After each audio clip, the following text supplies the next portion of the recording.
TNN TV کی بین الاقوامی خبروں کے ساتھ میں ہوں رخسار شہزاد۔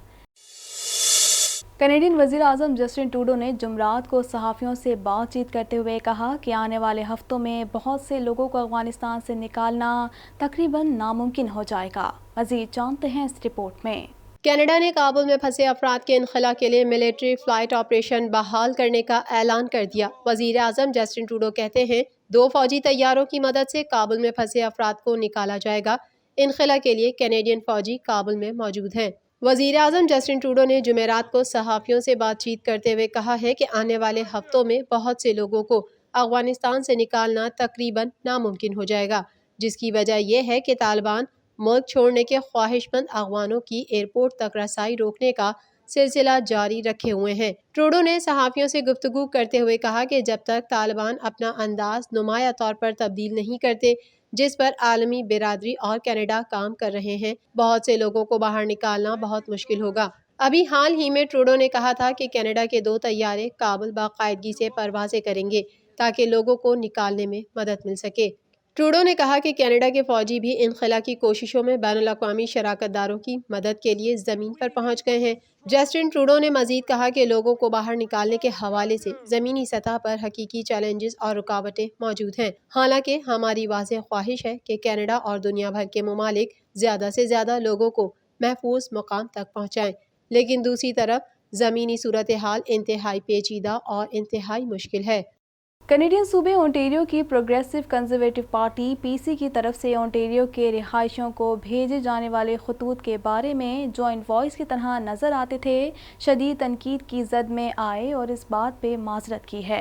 کینیڈین صوبے اونٹیریو کی پروگریسو کنزرویٹو پارٹی کی طرف سے اونٹیریو کے رہائشیوں کو بھیجے جانے والے خطوط کے بارے میں جو انوائس کی طرح نظر آتے تھے شدید تنقید کی زد میں آئے اور اس بات پر معذرت کی ہے۔ جمعرات کو جاری ہونے والے بیان میں کہا گیا ہے کہ پارٹی کو افسوس ہے کہ خطوط بھیجے گئے۔ کسی بھی وقت ہمارا ارادہ اپنے قابل قدر حامیوں کو گمراہ کرنا نہیں تھا۔ ہمیں افسوس ہے کہ خط و کتابت ایک محدود گروپ کو بھیجی گئی تھی اور آئندہ ایسا نہیں ہوگا۔ ہم کسی بھی الجھن اور زحمت کی وجہ سے معذرت خواہ ہیں، پارٹی نے مختصراً بیان میں کہا۔ پریمیئر ڈگ فورڈ نے فنڈ ریزنگ دستاویزات کے حوالے سے کوئی عوامی بیان جاری نہیں کیا۔ دوسری جانب MPP رک نیکولس کو کووڈ-19 ویکسین لینے سے انکار کے بعد اونٹیریو کے پروگریسو کنزرویٹو امیدواروں کی فہرست سے نکال دیا گیا ہے۔ نیکولس نے ایک نیوز کانفرنس میں اعلان کیا کہ اس نے اپنی اہلیہ کے ساتھ مل کر ذاتی وجوہات کی بنا پر ویکسین نہ لینے کا فیصلہ کیا۔ میں نے ذاتی طور پر فیصلہ کیا ہے کہ کووڈ-19 ویکسین نہ لوں۔ پریمیئر کے کہنے کے مطابق ویکسینیشن ایک انتخاب ہے اور تمام اونٹیرین باشندوں کو اس کے لینے یا نہ لینے کے بارے میں انتخاب کرنے کا آئینی حق ہے۔ انتخابی فہرست سے اخراج کا مطلب ہے کہ نیکولس اب آزاد حیثیت سے انتخاب لڑیں گے۔ وہ پریمیئر ڈگ فورڈ کی پارٹی کے ان 2 ارکان میں سے ایک ہیں جن کو ویکسین نہیں دی گئی۔ دوسری جانب کینیڈا میں وفاقی الیکشن مہم کے دوران اپوزیشن رہنماؤں نے کینیڈا میں گھروں کی بڑھتی ہوئی قیمتوں اور رہائش میں رسد کے مقابلے میں طلب سے پیدا شدہ بحران کو کم کرنے کے دعوے اور وعدے کیے۔ کینیڈا کے شہر ٹورنٹو میں 1965 میں اگست کے مہینے میں پڑنے والی شدید گرمی کا ریکارڈ ٹوٹنے والا ہے۔ مزید تفصیلات جانتے ہیں اس رپورٹ میں۔ کینیڈا کے شہر ٹورنٹو میں 1965 میں اگست کے مہینے میں پڑنے والی شدید گرمی کا ریکارڈ ٹوٹنے والا ہے۔ ٹورنٹو میں محکمہ موسمیات نے گرمی میں اضافے کی پیش گوئی کی ہے جس کے مطابق جمعے کے روز 40 ڈگری سینٹی گریڈ تک ہونا متوقع ہے۔ ٹورنٹو اب گرمی کی لہر کی زد میں ہے کیونکہ ہفتے کے آخر میں نمی کا تناسب 40% تک بڑھنے کی توقع ہے۔ انوائرمنٹ کینیڈا نے جمعرات کی شام انتباہ جاری کیا کہ شہر 29 ڈگری سینٹی گریڈ سے زیادہ گرم ہے۔ زیادہ سے زیادہ درجہ حرارت 30 سے 32 سینٹی گریڈ ہو سکتا ہے کیونکہ نمی کا تناسب 36 اور 40 کے درمیان رہنے کی توقع ہے۔ ہفتے کو درجہ حرارت البتہ بہتر رہے گا۔ محکمہ موسمیات نے عوام کو مشورہ دیا ہے کہ پانی زیادہ مقدار میں پئیں اور گرمی سے بچنے کے لیے ٹھنڈی اور سایہ دار جگہ پر رہیں۔ انوائرمنٹ کینیڈا نے کہا گرم اور مرطوب ہوا سے گرمی کی شدت میں اضافہ ہو سکتا ہے اور یہ شدت ہائی رسک کیٹیگری تک پہنچ سکتی ہے۔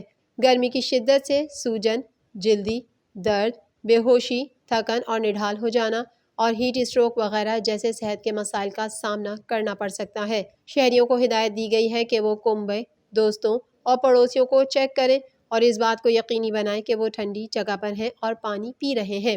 پالتو جانوروں کو بھی کھڑی گاڑی کے اندر تنہا نہ چھوڑیں۔ ٹورانٹو سٹی نے ایمرجنسی کولنگ اسٹیشن کھول دیے ہیں جو عوام کے آرام کرنے کے لیے ایئر کنڈیشنڈ جگہ فراہم کرے گا اور جہاں ٹھنڈے پانی کا بھی انتظام ہوگا، جبکہ کولنگ سینٹرز میں کووڈ-19 صحت اور حفاظت کے پروٹوکول بشمول جسمانی دوری، ماسک کا لازمی استعمال اور ہاتھ دھونے ایسے تمام کولنگ سینٹرز پر نافذ العمل ہوں گے۔ کینیڈا میں کرونا وائرس کے سبب سب سے زیادہ ہلاکتیں کیوبیک صوبے میں ہوئی ہیں۔ صوبے میں کرونا وائرس کے مجموعی کیسز کی تعداد 3,83,191 ہے۔ مزید تفصیلات جانتے ہیں اس رپورٹ میں۔ آخری اطلاعات کے مطابق کینیڈا بھر میں کرونا کے مریضوں کی مجموعی تعداد 14,62,906 تک جا پہنچی ہے، جبکہ ہلاکتیں 26,783 ہو گئیں، جبکہ 14,14,266 مریض صحت یاب ہو چکے ہیں۔ اونٹاریو صوبے میں کرونا کیسز کی تعداد سب سے زیادہ ہے۔ صوبے بھر میں کرونا وائرس سے متاثر ہونے والوں کی تعداد 5,57,451 تک جا پہنچی ہے، جبکہ ہلاکتوں کی تعداد 9,448 ہے۔ کینیڈا میں کرونا وائرس کے سبب سب سے زیادہ ہلاکتیں کیوبیک صوبے میں ہوئی ہیں۔ صوبے میں کرونا وائرس کے مجموعی کیسز کی تعداد 3,83,191 ہے، جبکہ صوبے میں کرونا وائرس کے باعث ہونے والی ہلاکتوں کی تعداد 11,277 تک پہنچ چکی ہے۔ کینیڈین صوبے البرٹا میں بھی اس مہلک وبا میں اضافہ دیکھنے میں آ رہا ہے، جہاں 2,42,248 افراد کرونا وائرس سے متاثر ہوئے ہیں، جبکہ 2,342 افراد ہلاک ہو چکے ہیں۔ برٹش کولمبیا میں کیسز کی تعداد 1,58,256 تک جا پہنچی ہے، جبکہ صوبے میں کرونا وائرس سے ہونے والی ہلاکتوں کی تعداد 1,784 ہے۔ افغانستان کے دارالحکومت کابل میں انتقال اقتدار اور حکومت کی تشکیل کے لیے طالبان رہنما قندھار سے کابل پہنچنا شروع ہو گئے۔ مزید تفصیلات جانتے ہیں اس رپورٹ میں۔ افغانستان کے دارالحکومت کابل میں انتقال اقتدار اور حکومت کی تشکیل کے لیے طالبان رہنما قندھار سے کابل پہنچنا شروع ہو گئے۔ طالبان کے سابق وزیر عدل و انصاف ملا نور الدین ترابی نے میڈیا سے غیر رسمی گفتگو کرتے ہوئے بتایا کہ کابل میں سیاسی رہنماؤں سے مذاکرات کے لیے پہلے ہی ملا برادر پہنچ چکے ہیں۔ ملا نور الدین ترابی نے بتایا کہ طالبان قیادت سیاسی قائدین سے حکومت سازی پر کابل میں بات چیت کرے گی۔ برطانوی میڈیا کے مطابق طالبان سابق افغان حکومت اور نیٹو افواج کے ساتھ کام کرنے والے افغان اہلکاروں اور افسران کی تلاش میں گھر گھر جا رہے ہیں۔ واضح رہے کہ طالبان کے سیاسی دفتر کے ترجمان سہیل شاہین کا اپنے ایک بیان میں کہنا تھا کہ افغانستان میں کوئی آئین نہیں ہے، نیا آئین تیار کر کے منظور کیا جائے گا۔ چین کے سرکاری ٹی وی کو انٹرویو میں ترجمان طالبان سہیل شاہین کا کہنا تھا کہ چین نے افغانستان میں امن و مفاہمت کے فروغ میں تعمیری کردار ادا کیا ہے، لہٰذا مستقبل میں افغانستان کی ترقی میں اس کے کردار کا خیر مقدم کریں گے۔ چین کا شمار دنیا کی سپر پاورز میں ہوتا ہے، لیکن امریکہ، روس اور برطانیہ کے برعکس چین نے اب تک افغانستان میں طاقت کا استعمال نہیں کیا۔ ترجمان طالبان سہیل شاہین نے کہا کہ چین بڑا ملک ہے جس کی بڑی معیشت اور صلاحیت ہے، وہ افغانستان کی تعمیر نو، بحالی اور ترقی میں اپنا کردار ادا کر سکتا ہے۔ افغان دارالحکومت کابل میں مظاہرین نے طالبان سے مستقبل کی حکومت میں خواتین کو شریک کرنے کا مطالبہ کیا۔ مظاہرین نے پلے کارڈز اٹھا رکھے تھے جس پر لکھا تھا کہ افغان خواتین نے اپنے حقوق کو بڑی جدوجہد کے بعد حاصل کیا ہے۔ ایک افغان طالبان عہدیدار کا کہنا ہے کہ طالبان ارکان کو مساجد میں شہریوں کے ساتھ نماز جمعہ کی ادائیگی کی اجازت ہے۔ نیٹو عہدیدار کے مطابق طالبان کے افغانستان پر قبضے کے بعد گزشتہ 5 دن کے دوران دارالحکومت کابل کے ایئرپورٹ سے 18,000 افراد کا انخلا کرایا گیا ہے۔ احمد شاہ مسعود کے بھائی احمد ولی مسعود نے امر اللہ صالح کی صدارت کے دعوے کو مسترد کر دیا۔ کہتے ہیں احمد مسعود نے طالبان کے خلاف تاحال کوئی ایکشن نہیں لیا، کابل میں اچھی حکومت قائم ہوگی تو وہ تسلیم کر لیں گے، دوسری صورت میں مزاحمت کریں گے۔ افغانستان چھوڑ کر جانے کی کوشش کے دوران امریکی طیارے سے گر کر ہلاک ہونے والے نوجوان کی شناخت افغان فٹ بالر کے طور پر ہوئی ہے۔ امریکی اخبار کی رپورٹ کے مطابق جارج بش، براک اوباما اور ڈونلڈ ٹرمپ کے کمانڈر افغانستان میں ناکام رہے۔ امریکی اخبار نے 2 سال پہلے کہا تھا واشنگٹن جھوٹ بول رہا ہے۔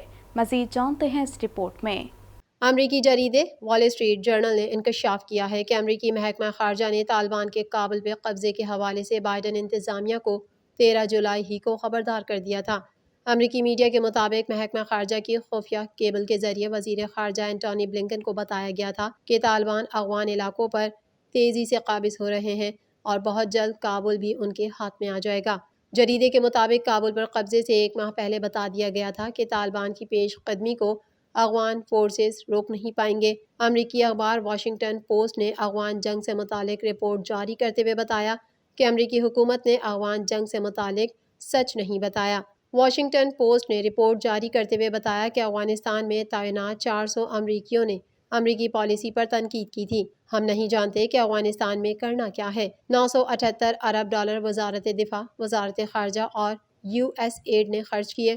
CIA اور دیگر اداروں کے افغانستان میں اخراجات الگ ہیں۔ رپورٹ کے مطابق جارج بش، باراک اوباما اور ڈونلڈ ٹرمپ کے کمانڈر افغانستان میں ناکام رہے۔ امریکی اخبار نے 2 سال پہلے کہا تھا واشنگٹن جھوٹ بول رہا ہے۔ رپورٹ کے مطابق امریکی حکام نے افغانستان میں اخراجات کا جامع آڈٹ نہیں کیا۔ امریکی حکام افغانستان میں کرپشن ختم کرنے میں ناکام رہے۔ امریکی حکام قابل اعتبار افغان فورس تشکیل دینے میں ناکام رہے۔ واشنگٹن پوسٹ کے مطابق افغان جنگ سے متعلق سچ نہیں بتایا جا رہا تھا۔ امریکی اخبار نے 2000 صفحات پر مشتمل رپورٹ چھاپی تھی۔ امریکی اہلکاروں کے مطابق 2400 زندگیاں کانگریس کی نااہلی کے باعث ضائع ہوئیں۔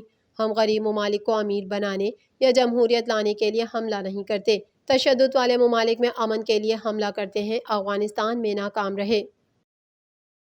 ترک صدر کا کہنا تھا کہ طالبان سے مشترکہ ایجنڈے پر مذاکرات کرنے کے لیے تیار ہیں۔ چینی وزیر خارجہ نے کہا کہ عالمی برادری افغانستان پر دباؤ ڈالنے کے بجائے اس کی مدد کرے۔ مزید جانتے ہیں اس رپورٹ میں۔ ترکی کے صدر رجب طیب اردوان نے کہا ہے کہ افغانستان پر طالبان کے قبضے کے باوجود ترکی نہ صرف امریکی افواج کے مکمل انخلا کے بعد کابل ایئرپورٹ کا دفاع کرنے بلکہ طالبان رہنماؤں سے مذاکرات کے لیے تیار ہے۔ طالبان حکومت کو تسلیم کرنے کا فیصلہ ممکن ہو سکتا ہے۔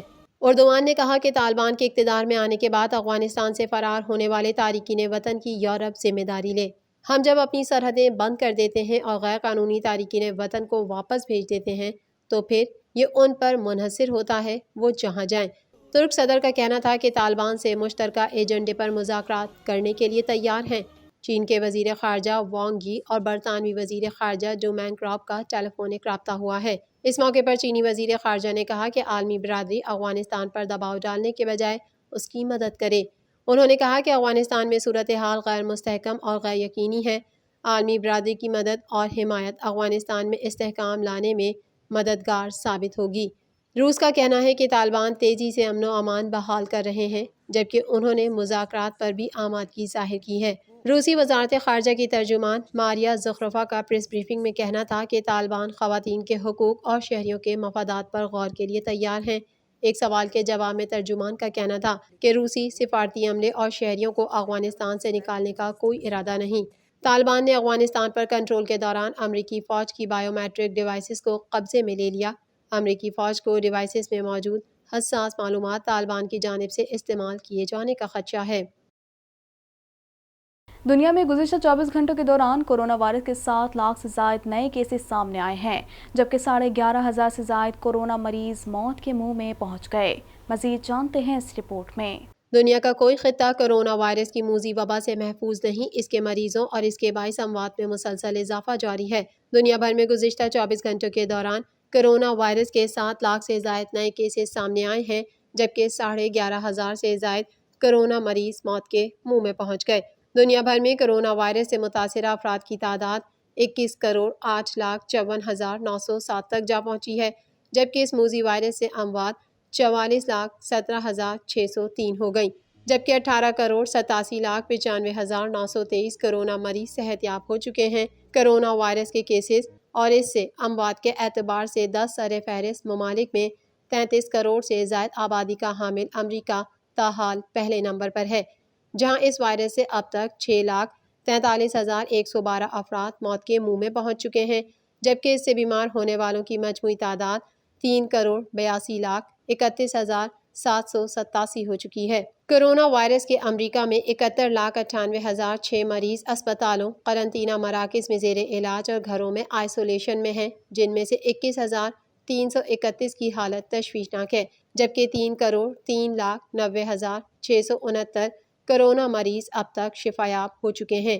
1 ارب سے زائد آبادی والا ملک بھارت کورونا وائرس کے مریضوں کی تعداد کے حوالے سے دوسرے نمبر پر ہے، جہاں اس وائرس سے 4,33,622 ہلاکتیں ہو چکی ہیں۔ جبکہ اس سے متاثرہ 3,23,58,829 مریض سامنے آ چکے ہیں۔ ترکی میں کرونا وائرس سے اموات 53,891 تک جا پہنچی ہیں، جبکہ کیسز 61,57,772 ہو چکے ہیں۔ سعودی عرب اسی فہرست میں 49ویں نمبر پر پہنچ چکا ہے، جہاں کرونا وائرس سے اب تک کل اموات 8,449 رپورٹ ہوئی ہیں، جبکہ مملکت میں کرونا مریضوں کی تعداد 5,40,743 تک جا پہنچی ہے۔ TNN TV کے نیوز بلیٹن سے فی الوقت اتنا ہی۔ مزید خبروں اور اپڈیٹس کے لیے دیکھتے رہیے TNN TV۔